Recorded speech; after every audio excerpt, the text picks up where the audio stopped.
Vamos lá então. Direita e esquerda.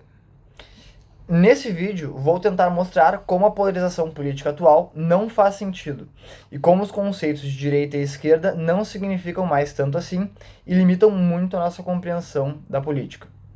Conversando com pessoas que se dizem de um dos dois lados, coletando informações e observando a cena política, cheguei na conclusão do que o povo brasileiro entende como esquerda e direita. Venho observando também uma forte polarização e falta de diálogo entre as partes. É bom pontuar que isso é muito perigoso, tá, pessoal? A polarização não é uma coisa, não é uma brincadeira, tá? O pessoal tá realmente perdendo a linha. Explicarei agora porque esses conceitos não são opostos, esquerda e direita, mas complementares, e porque existe a necessidade da sinergia, mostrando os dois lados positivos e negativos de cada um, da esquerda e da direita, do que eles representam, né?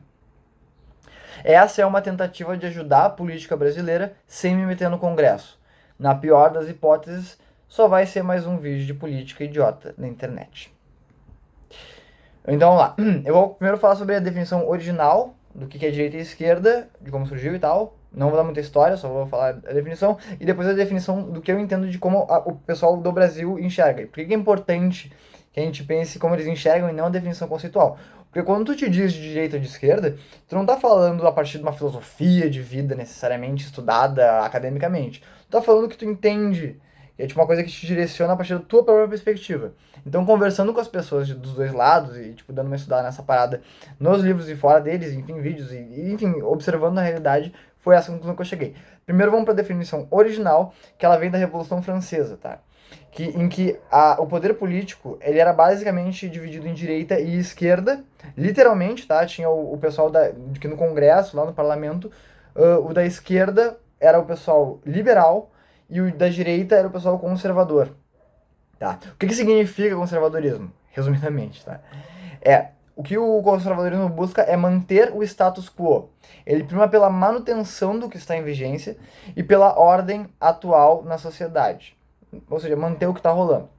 O liberalismo, ele preza pela mudança e por vezes a revolução. Prima pela ruptura do que está em vigência e pela criação de novas ordens. Que não necessariamente é ruim nem bom, e eu vou explicar por que no futuro, tá?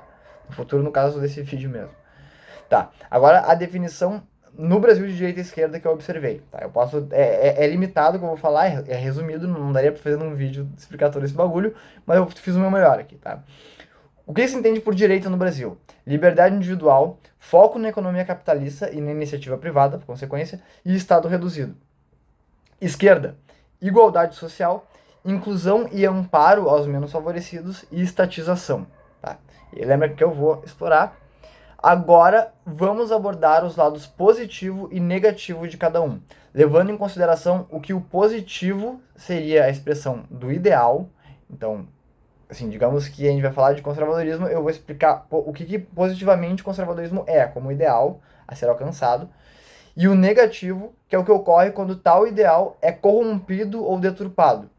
Podemos inclusive pensar os conceitos já fora da ideia de direita e esquerda, mas como conceitos por si mesmos, como conceitos por eles mesmos, tá? Tipo a saúde. Não pensa que saúde é uma coisa da direita ou da esquerda. Tu pensa que saúde é uma coisa que todo mundo quer, que é bom para todo mundo, né? Então, vamos lá. Tá, e eu quero deixar claro que o lado negativo, ele tá sempre deturpado e manchado por hipocrisia. Ele não representa de fato o conceito. O conceito em si é essencialmente bom quando não é explorado da forma errada, que no caso, assim, principalmente é o excesso que causa a corrupção do conceito, enfim, né? Vamos primeiro explicar, então, a partir do conservadorismo, que é um conceito muito central na política e sempre foi, sempre vai ser. Tá? Então, o lado positivo é manter o que está funcionando e a ordem já estabelecida. Nenhum sistema é perfeito, mas a perspectiva conservadora impede mudanças que resultem em uma desordem detrimental à sociedade. Exemplo: um conjunto de valores, leis e costumes vigente está aumentando a taxa de alfabetização na sociedade. Vamos manter tal conjunto. Isso é conservador. Negativo: engessamento da sociedade e manutenção de valores que não fazem mais sentido. O autoritarismo e o excesso da ordem, um sistema muito conservador fará uso da autoridade e da força para impor ordem. Ou seja, ele vai falar assim, ó, eu quero manter o que eu acho que é certo e a tua opinião não importa, a tua mudança que tu quer impor não importa. Esse é é o conservadorismo detrimental, patológico, ruim e excessivo. Ó, um exemplo. Um conjunto de valores, leis e costumes vigentes está impedindo a integração entre pessoas e gerando atritos sociais perigosos. Devemos mudar tal conjunto. É o que está acontecendo agora. A gente tem que deixar um pouco de lado nossos ideais e nossas perspectivas políticas segmentadas e separadas para entender que existe uma coisa maior, na minha opinião, e eu estou tentando expressar nesse vídeo, tá? Então, aí um detalhe que é legal de a gente pensar, quando a esquerda e a direita original, lá na época da Revolução Francesa, nessa esquerda, o capitalismo era, digamos assim, a esquerda era mais capitalista que a direita, porque a esquerda, ela era mais revolucionária e ela queria romper mais com o Estado e com a aristocracia. Ou seja, isso é curioso, no mínimo, pra gente dizer, né? Tudo pode mudar de conceito, enfim, tudo pode ser conservado e tudo pode ser liberal, depende só do costume da época, né? Então, é de se pensar uma coisa assim. Então, vamos lá. Liberalismo. Eu já falei do conservadorismo, vamos pro liberalismo. Positivo. Proporciona renovação e progresso no sistema. Permite criatividade e inovação social. Exemplo, o advento da ciência na época do iluminismo, que proporcionou grandes avanços na medicina e na tecnologia, por exemplo, e substituiu algumas crenças religiosas antiquadas. Negativo. A desconstrução de valores e instituições que mantêm a ordem social, imoralidade, amoralidade e libertinagem. A sociedade pode passar a não ter guias centrais. Caos. Exemplo, a destruição quase total de valores religiosos e espirituais nos tempos atuais, em prol de uma perspectiva materialista e tecnocrata. Eu não vou entrar muito em detalhes sobre isso, é um pouco mais subjetivo, digamos assim, mas eu acredito muito que isso esteja acontecendo, e eu acho que é relativamente evidente, na verdade. Tá. Vamos para a liberdade individual. Positivo. Livre expressão e fluxo de ideias. Maior autonomia, maior agência do indivíduo no mundo. Mais possibilidades para o indivíduo. Exemplo. Podemos conversar livremente para avaliar se os valores vigentes são válidos ou se eles devem ser substituídos. A gente pode explorar o que a gente quiser, a gente pode comprar a coisa que a gente quiser. Negativo. A imposição de valores individuais pode favorecer uma perspectiva egoísta, dá vantagem a quem já tem poder.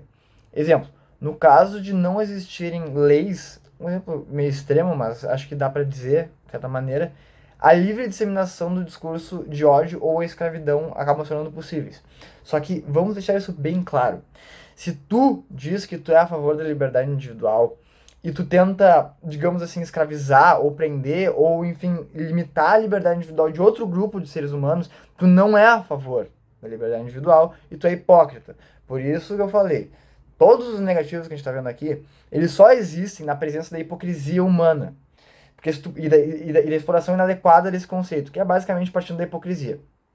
Se a gente pegar e explorar as coisas que eu estou falando de uma maneira consciente, inteligente, com calma e com diálogo, a gente consegue fazer funcionar. Tá? Tudo que eu estou apresentando aqui é em algum sentido positivo, porque eu estou apresentando os lados positivos e pelo que me parece, os lados positivos eles parecem ser apenas positivos, eles não têm lado negativo, se a gente souber lidar de uma maneira adequada com eles, tá bom?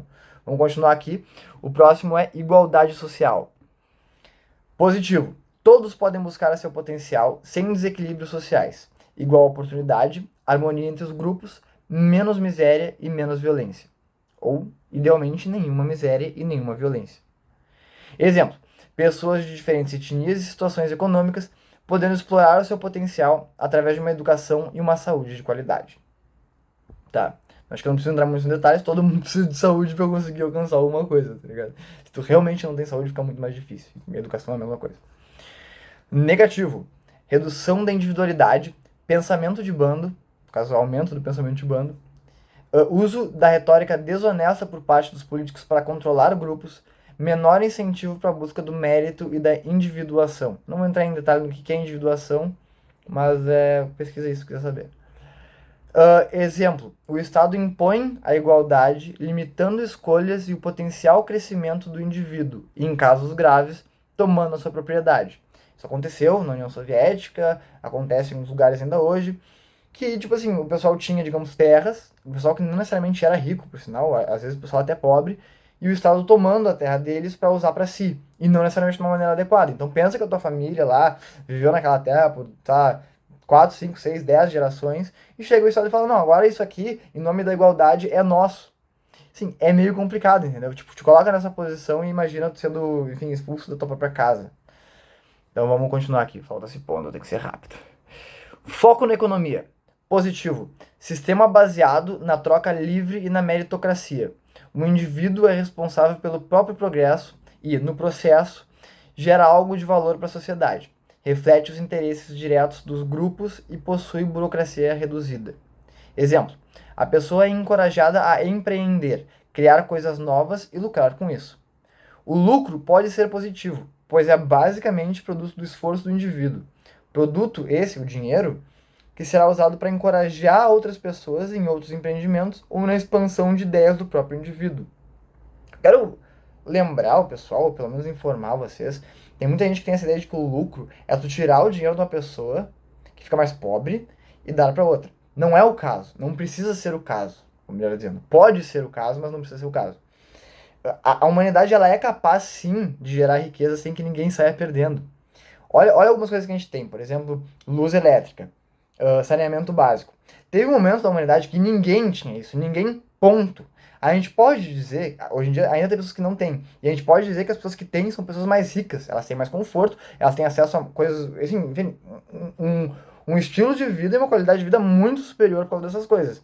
São coisas que são boas para todo mundo. Ninguém, a menos que tu seja muito psicopata e muito maquiavélico, tu não vai querer que alguém não tenha esgoto, tá ligado? Tu não vai querer que alguém não tenha energia elétrica. Porque isso é benéfico. Se tu tiver um mínimo de noção da realidade, se tu for um empresário, tu vai querer que teus funcionários tenham esgoto em casa, tu vai querer que teus funcionários tenham comida de qualidade, que tenham saúde, porque tu quer que eles trabalhem e sejam eficientes por bastante tempo para tua empresa, tá ligado? Então, tipo assim, ó, e enfim, o saneamento básico é um exemplo de um produto que tu pode criar que é bom para todo mundo, sacou? Vamos lá então.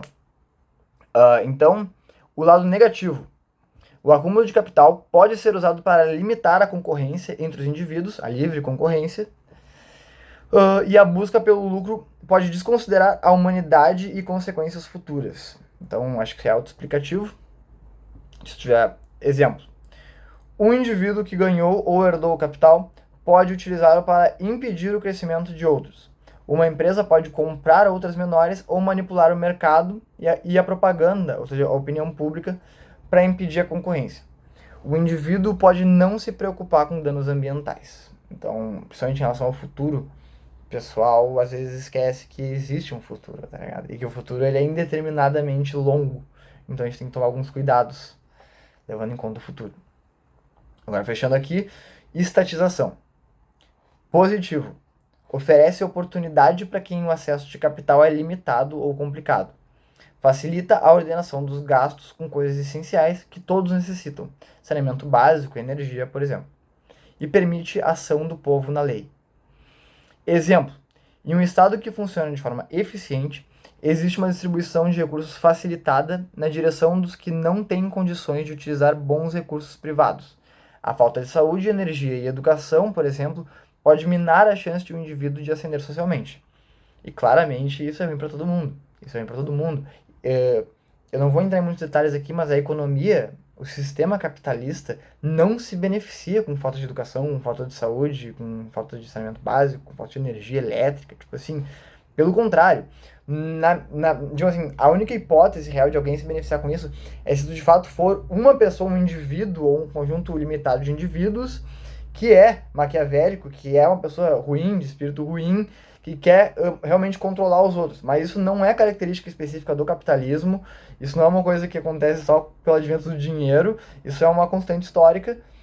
E, tipo, na realidade, a economia ela se beneficia quanto mais as pessoas tiverem educação e acesso à informação e a capacidade de criar e de empreender e de trabalhar, basicamente, tá? E eu quero deixar uma coisa clara aqui também. Eu sou contra o monopólio de qualquer parte, incluindo o monopólio estatal. Ou seja, eu sou contra o monopólio por uma razão muito simples. Mesmo que a gente diga que o Estado ele é eficiente, ele é totalmente eficiente, que tem as melhores pessoas trabalhando ali e que elas têm toda a motivação para fazer a coisa funcionar da melhor maneira possível, só tem uma empresa fazendo um serviço, principalmente um serviço essencial, tá? Se der algum problema, e vai dar, porque o ser humano é falhado e ele não considera algumas variáveis, se tiver só uma empresa e essa empresa fizer alguma bosta, todo mundo sai perdendo. Todo mundo. Se não tiver alguma empresa fazendo uma coisa diferente, levemente diferente, se propondo uma ideia diferente, concorrendo com essa empresa, pode até ser o Estado, digamos, tá ligado? Se não tiver essa concorrência, se não tiver essa diferença de ideias e de progresso, a tendência é que dê problemas muito graves. E isso aconteceu em sistemas comunistas e gerou grandes catástrofes e fome. Milhões de pessoas morreram por causa do monopólio da agricultura. Então, assim, ó, não vamos fazer isso, tá? Não vamos fazer isso. O Estado pode ter, sim, na minha opinião, pelo menos em algumas situações, para reduzir a miséria, ele deve, sim, ser capaz de entregar algum serviço para o povo, mas ele não pode ter um monopólio de qualquer área. Então, a iniciativa privada tem que existir. Negativo, tá? Então, a gente tá falando sobre estatização ainda. Corrupção facilitada. Menor eficiência e responsabilização por falhas. Menor responsabilização por falhas, tá? As leis e os gastos são definidos por uma cúpula de indivíduos. Centralização do poder e burocratização. Perda de eficiência. Tá? A burocratização, ela mina a eficiência. Exemplo. Em um estado corrupto e burocrático, o dinheiro pode ser usado de forma muito menos eficaz do que a iniciativa privada, e por vezes ativamente com o objetivo de controlar a população através da mídia e da estatização dos empregos. Se o Estado é dono do teu dinheiro, do teu emprego e tem armas, tu pode muito bem se tornar escravo dele. Isso acontece, gurizada. Não pensa que isso não acontece, tá ligado? Isso acontece. Em algumas situações, como na Coreia do Norte, o controle é tão forte que o pessoal de dentro do país não sabe como é o mundo externo e vice-versa. Existe o controle da informação e dos corpos por uma cúpula estatal muito pequena. É pior do que qualquer monopólio capitalista, ainda que mais raro, né? Só tem uma Coreia do Norte, tão ruim quanto a Coreia do Norte, só tem uma Coreia do Norte, e monopólios capitalistas tem menos, né? A gente tem um pouco mais de liberdade nesse sentido. E, gurizada, eu quero só, tipo, abrir um parênteses aqui que eu acho que é importante. Assim, tem gente que vem pra mim falar que a gente não sabe nada da Coreia do Norte, e isso é mentira, tá? A gente sabe algumas coisas sobre a Coreia do Norte, e algumas coisas são relativamente fáceis de saber. Uma das coisas que a gente sabe, por exemplo, é que a gente não tem quase nenhum acesso à Coreia do Norte, a informação do que tá rolando lá dentro. E não é fácil de entrar lá, e se tu entra lá, tu vai ser acompanhado por algum agente do Estado, tu não pode simplesmente sair tirando foto e mandando, não tem acesso à internet lá, essas coisas assim. Não sem controle do Estado, pelo menos. Então, a gente também sabe que eles estão produzindo bombas nucleares e que eles têm poucas, para quase nenhuma relação comercial com outros países, diplomática. Ou seja, ele é um país isolado do mundo, que está produzindo bombas nucleares, sendo que eles têm muito pouco recurso. E a gente tem acesso, eles têm um grande exército, comparativamente eles têm um exército grande, tá? Ou seja, é um exército que ele é preparado para guerra, que a gente não tem como saber direito o que está acontecendo lá dentro, a gente tem como saber poucas coisas, a gente tem como saber que eles não querem que a gente saiba o que está acontecendo lá dentro, e a gente tem acesso a algumas pessoas que conseguiram fugir de lá. Presta atenção, elas conseguiram fugir de lá, tá? E as pessoas que conseguiram fugir de lá, o relato do que elas passam lá é absurdo, tá ligado? A gente tem que considerar que a experiência dessas pessoas, pelo menos em parte, é real, porque o que é relatado por todo mundo que, de novo, consegue fugir de lá é bem perturbador. Eu vou deixar aqui embaixo, na descrição, o canal de uma mina e uns vídeos dela explicando que ela foi uma fugitiva e ela faz da vida dela o objetivo de explicar para outras pessoas o que ela passou lá, tá ligado? E a gente não pode ignorar isso, meu, porque o que tá acontecendo lá é realmente muito perturbador, não é uma coisa legal, é provavelmente, na atualidade, a pior coisa que a humanidade tá passando, tá ligado? Como nação e tal. É muito triste o que tá rolando lá. E eu quero só propor um exercício mental para vocês que não querem se propor a fazer isso. Pensem, então, que... Não, assim, ó, do lado da casa de vocês tem uma outra casa, tá bom? E nessa casa tem, sei lá, tipo, 6 pessoas armadas com fuzil e uma granadeira lá em cima, um cara com uma granadeira, assim. E tipo assim, se tu tentar invadir aquela casa, eles vão te matar. Se tu tentar entrar naquela casa, tu tem que, tipo assim, conversar com o dono da casa, e o dono da casa vai te falar, beleza, a gente vai marcar um horário, tu vai entrar aqui, tu não pode tirar foto do que tem aqui dentro, tu só vai ver os quartos que eu deixar tu ver. E tu sabe que tem gente dentro daquela casa que não pode sair e que não pode falar contigo, que não pode se comunicar contigo. O cara não quer que tu entre lá sem a supervisão dele. Ele não quer que as pessoas que estão lá dentro se comuniquem com quem tá fora. Isso é um exercício mental. Vocês não acham que talvez tenha alguma coisa estranha acontecendo lá? Sei lá, tipo, talvez. Será que, tipo, realmente é um lugar legal? Por que a gente pensaria que é um lugar legal? Por que um lugar legal estaria cercado de gente? Por que a Coreia do Norte tem um baita de um exército se eles não têm nem dinheiro, basicamente? Por que eles têm bomba nuclear? Quase nenhum país no mundo tem bomba nuclear. Tem poucos países têm bomba nuclear, tá? Eles têm várias ogivas. Por quê? Só queria propor essa ideia.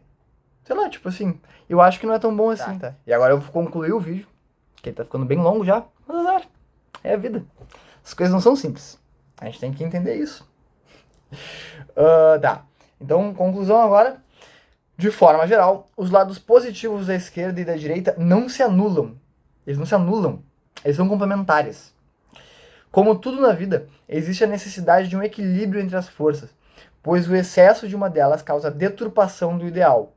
Se não houver qualquer Estado, a chance de ocorrer um caos sem precedente e profundamente perigoso na sociedade é muito alta. Da mesma forma, se o Estado for muito forte, o surgimento de um autoritarismo detrimental para a maior parte do povo também é quase certo. Repare como nós nem precisamos nos referir a isso tudo como direita e esquerda. Faz parte de um raciocínio relativamente simples que leva em conta a humanidade e o progresso individual e coletivo, em sinergia, e a busca pela não centralização do poder de um sobre todos, e uma hierarquia de valores e instituições benéfica a todo o povo. Então, tipo assim, ó, esse rolê da centralização do poder é importante porque a gente não quer um capitalismo que seja monopolizado por poucas pessoas, a gente também não quer um Estado que seja monopolizado basicamente por poucas pessoas. Então, a gente quer uma distribuição de poder que seja mais ou menos homogênea. Na minha opinião, ainda devem existir hierarquias, porque tem pessoas que são mais competentes que outras pessoas, mas isso deve ser visto como uma coisa positiva. Não como. Não, vamos deixar todo mundo fazendo exatamente a mesma coisa. Isso não faz sentido, não é humano isso. Assim como tu tem na seleção brasileira, tu tinha o Ronaldinho, e na época tu tinha o Ronaldo, tu tem algumas pessoas que são melhores que as outras, mais capazes, digamos, não melhores em sentido de valor intrínseco, porque todo mundo na seleção brasileira fazia um papel importante, entendeu? Só que se tu não tivesse Ronaldo, tu não tinha Ronaldo, tá ligado? Tu precisa do Ronaldo. O Ronaldo é legal. Pelo menos jogando futebol, eu não sei como é que ele é fora do futebol, não vem ao caso. Tá. Então, a questão, nós podemos ter liberdade e igualdade, mas é impossível ser livre quando alguém te oprime em nome da igualdade, assim como é impossível ser igual quando a liberdade de uns permite a opressão dos outros. A questão é que temos valor intrínseco igual e devemos buscar a liberdade de dentro para fora. Devemos buscar a liberdade do mal interno, nos libertar do mal interno. Devemos buscar a liberdade das crenças que não fazem sentido. Devemos nos libertar da ignorância. Não existe nada que nos faça mais igual do que a nossa capacidade humana de aprender e criar, se adaptar acima de tudo. A verdade vai nos unir. O que podemos fazer com a humanidade é inestimável. O maior valor de todos é o da vida. Não vamos colocar nossas ideias e ideologias à frente do diálogo, da nossa humanidade e do nosso potencial.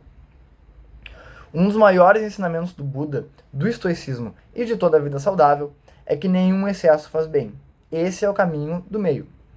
Tu pode te identificar com um lado ou com o outro, mas lembre que o seu lado não representa o bem em si, assim como o oposto não representa o mal. No final das contas, tudo se resume a isso, a luta do bem contra o mal. O mal existe sim, mas está tanto em nós quanto nos outros. E fazer o melhor para se purificar dele, do mal, é o melhor caminho.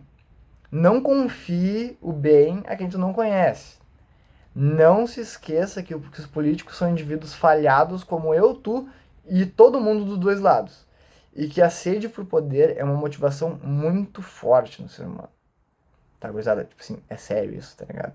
Não tem falta de exemplo na história de gente que ascendeu ao poder e usou o povo, e usou a opinião pública, e usou o medo para controlar e para fazer barbáries, tá ligado? Então não vamos entrar com esse papinho de que isso é impossível, que isso não vai acontecer nunca mais, tá? Eu tô esperando que alguém me mostre evidências de que a sociedade ela tá arrumando para uma coisa cada vez mais livre e harmoniosa entre as pessoas. Eu não estou vendo isso. E eu não vejo por que um autoritarismo não poderia se manifestar. E eu não estou apontando para lados, eu quero deixar isso bem claro. Tanto a esquerda quanto a direita já foram autoritárias e podem voltar a ser. Em alguns lugares já são. Então, assim, ó, não pensem que o lado de vocês, se vocês são da esquerda ou da direita, é incapaz de fazer isso, porque o político que eu gosto nunca seria autoritário. E o partido que eu apoio nunca faria uma coisa dessas. Esquece o partido e pensa que tem seres humanos por trás daquilo. E quanto mais poder tu dá pra eles, e quanto mais ignorantes eles são, e quanto mais malevolência eles são, que às vezes eles são, pior a coisa pode ficar, tá ligado? A política é, no fundo, a influência que temos nas pessoas à nossa volta.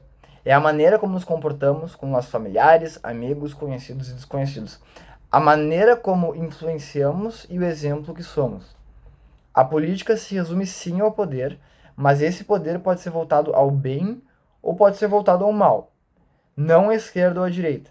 E não compulsório, tá, gurizada? Não é tipo assim, eu vou impor meu bem em ti. Não é assim que funciona o bagulho, tá ligado?